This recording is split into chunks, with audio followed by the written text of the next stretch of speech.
Welcome back.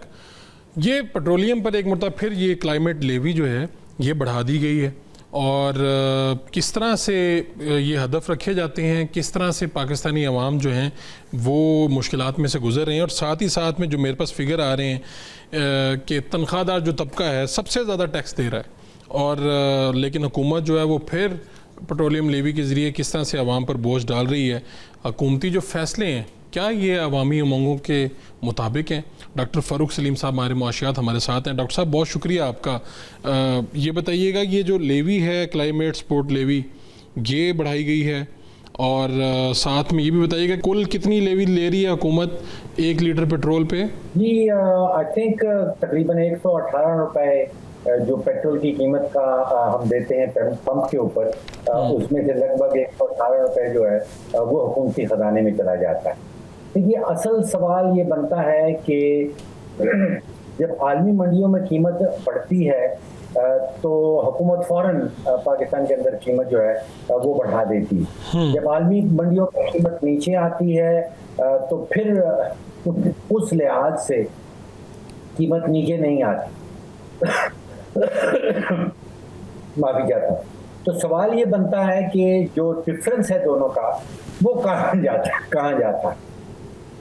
अब सोचिए कि जंग से पहले जो आलमी मंडी में कीमत थी वो तकरीबन $70 का जो है वो क्रूड चल रहा था और उस वक्त पाकिस्तान में जो पेट्रोल की कीमत थी वो मुझे याद आता है 257 रुपीज़ लीटर। तो 70 रुपए जब तेल था तो 257 रुपीज़ बिक रहा था। फिर जंग के दौरान बढ़ता गया। अब तेल की कीमत जो आलमी मंडी में है वो जंग से पहले जो कीमत थी उससे भी नीचे आ गई। अब कहीं $65-66 बैरल जो है वो तेल का चल रहा है, लेकिन पाकिस्तान में जो कीमत है वो 300 के लगभग है। तो तकरीबन 40-45 रुपए का इजाफी जो कीमत कम करना था वो हुकूमत नहीं कर पाई। तो अब 45 रुपए का मतलब ये है कि हम तकरीबन 10 से 11 बिलियन लीटर जो है वो पेट्रोल का सालाना की बुनियाद पे इस्तेमाल करते हैं। तो यहाँ पे कहीं 450-500 अरब रुपए का एक डिफरेंस जो है सालाना की बुनियाद के ऊपर सामने आ जाता है। तो ये दो तिजोरियां हैं, एक तो हुकूमत की अपनी तिजोरी है और एक तेल की कंपनियों की तिजोरी। तो ये बोझ है वो 24 करोड़ पाकिस्तानियों के ऊपर है और जो तिजोरियां भरी जाती हैं वो या तो तेल की कंपनी की तरफ पैसा और या फिर वो हुकूमती तिजोरी की तरफ जाता है। तो लास्ट टाइम डॉक्टर साहब उन्होंने तो फिर ख़त लिख दिया था कि हमें बड़ी मुश्किलात का सामना करना पड़ा है, बहुत आपने जो समरी बढ़ाई गई थी उससे भी ज़्यादा कम कर दिया प्राइम मिनिस्टर ने। उसके नतीजे में वहाँ से बड़ा प्रेशर आया, फिर टॉक शोज़ हुए, चीज़ें हुई। मैं ऑयल कंपनियों की बात कर रहा हूँ। तो आप ये कह रहे हैं कि गवर्नमेंट की और ऑयल वालों की इन दोनों की तिजोरियाँ तो भर रही हैं। आवाम के पास तो पहली बात है कोई तिजोरी है ही नहीं। अगर उसने कहीं पे कहीं चीज़ रखे हुए हैं पैसे वो भी जा रहे हैं। तो ये क्या है, कौन सा टारगेट अचीव किया जा रहा है? गवर्नमेंट जो है वो इस लेवी की मद में हमारे से वो टारगेट पूरा करना चाह रही है। मैं ये चाहूँगा कि ये ज़रा आप समझा पाएँ हमें। देखिए पहली बात तो ये है कि हुकूमत ने खुद से आपको बताया है कि बजट के अंदर कोई 1.7 खरब रुपए पेट्रोलियम लेवी की मद में उन्होंने इकट्ठा करना है जी। जो सेंसस लास्ट मैंने देखा उसमें तकरीबन 3 करोड़ पाकिस्तान में 3 करोड़ खानदान रहते हैं। तो हुकूमत खुद से आपको अपने बजट के अंदर ये बता रही है कि तकरीबन 55,000 रुपया फी पाकिस्तानी खानदान से उन्होंने पेट्रोलियम लेवी की मद में टैक्स इकट्ठा करना है। तो ये तो is written in the budget. ठीक है, यानी 55,000 फी पाकिस्तानी ने पेट्रोल की मद में देना है हुकूमत को। जी, पेट्रोलियम लेवी की मद में देना है। जब आप पेट्रोल खरीदने जाते हैं उसमें जिसका हम जिक्र कर रहे थे कोई 118 रुपए पेट्रोलियम लेवी बन जाता है। वो हुकूमत ने बताया है बजट के अंदर मुख्तस किया गया है 1.7 खरब रुपया। तो वो आप 3 करोड़ पाकिस्तानी घरानों में अगर बांटते हैं तो वो सालाना की बुनियाद के ऊपर तकरीबन 55,000 रुपया फी पाकिस्तानी खानदान के घर से निकलेगा सिर्फ पेट्रोलियम लेवी की मद में। अच्छा डॉक्टर साहब ये बताइएगा, मेरे सामने ये दो स्टेटमेंट हैं गवर्नर स्टेट बैंक की। एक ये कि 2015 से 2022 तक मुल्क का कर्ज 6 अरब डॉलर सालाना बढ़ रहा था, माली साल 2022 से ताहाल बैरूनी कर्ज नहीं बढ़ा, गवर्नर स्टेट बैंक। इन दोनों स्टेटमेंट्स का क्या मतलब है, इसका मफहूम समझाइएगा। देखिए, जो टोटल पब्लिक डेट की फिगर हम देखते हैं जिसमें लाइबिलिटीज और कर्जाजात शामिल किए गए हैं, वो तो पिछले चंद सालों में बहुत ही तेजी से बढ़ा है।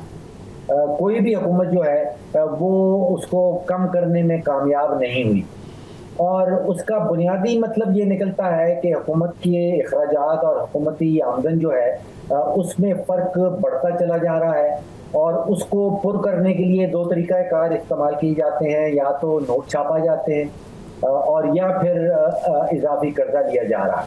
और ये दोनों काम हमारी जो है वो स्टेट बैंक की स्टेटमेंट में सामने आता है कि नोट भी इजाफी छापे जा रहे हैं, उसका नतीजा जो है वो महंगाई की शक्ल में आपके और मेरे ऊपर मेरे सामने आता है, और कर्जाजात जो हैं वो बड़ी तेजी से बढ़ते चले जा रहे हैं।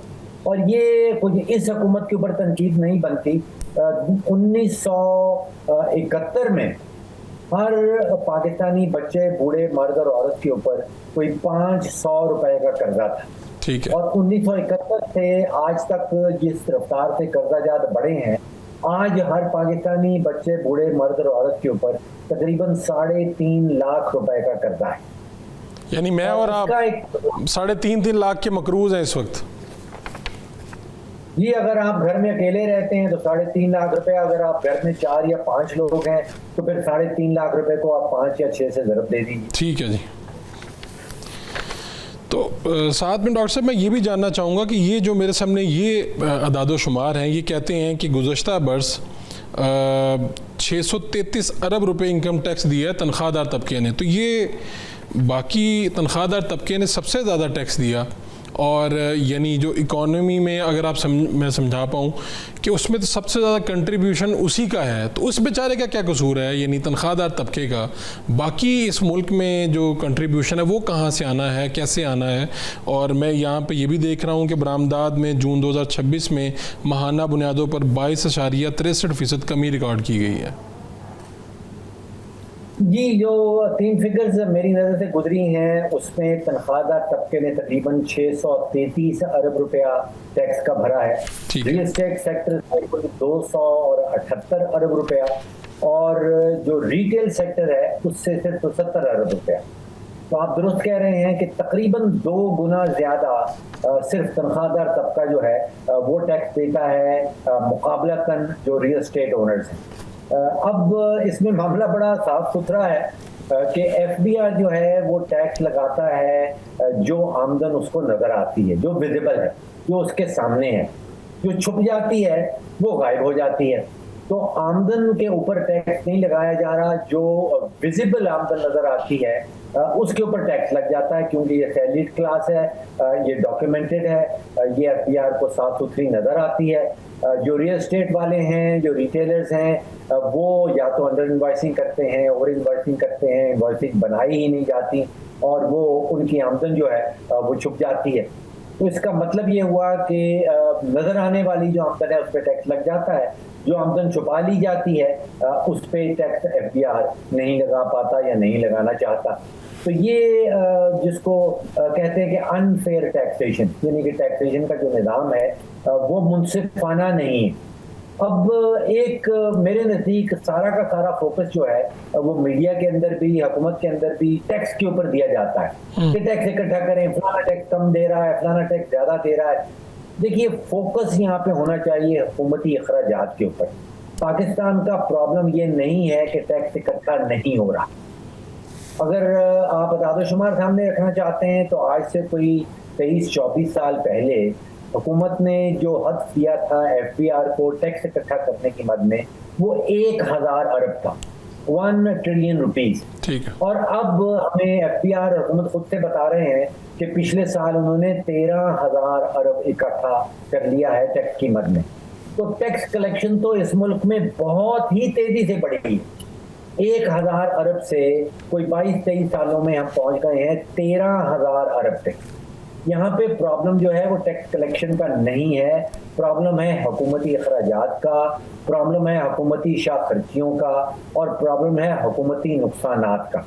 अब आप सोचिए कि इस तकरीबन जो बिजली के शोबे में हुकूमत नुकसान कर चुकी है वो 3000 अरब का है, जो गैस के शोबे में हुकूमत नुकसान कर चुकी है वो इजाफी 3000 अरब है, जो स्टेट ओन एंटरप्राइजेज तकरीबन 117 के करीब चल रही हैं उनमें जो क्यूमुलेटेड लॉसेज हो चुके हैं वो 6000 अरब के हैं।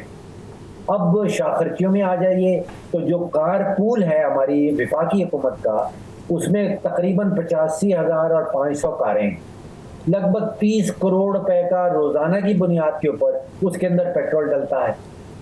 हुकूमत खुद से जो मुख्तस कर रही है, नेशनल असेंबली को चलाने का खर्चा वो तकरीबन 9 अरब का आ रहा है, सेनेट को चलाने का खर्चा कोई 3 अरब का आता है, MNAs को तकरीबन पिछले 4 सालों में जो रकम सामने आई है वो MNAs की जो SDGs कहलाता है, तरक्याती मंसूबे, वो तकरीबन 100 करोड़ रुपया फी MNA बांटा गया है, कोई 30 करोड़ रुपया फी MPA बांटा गया है।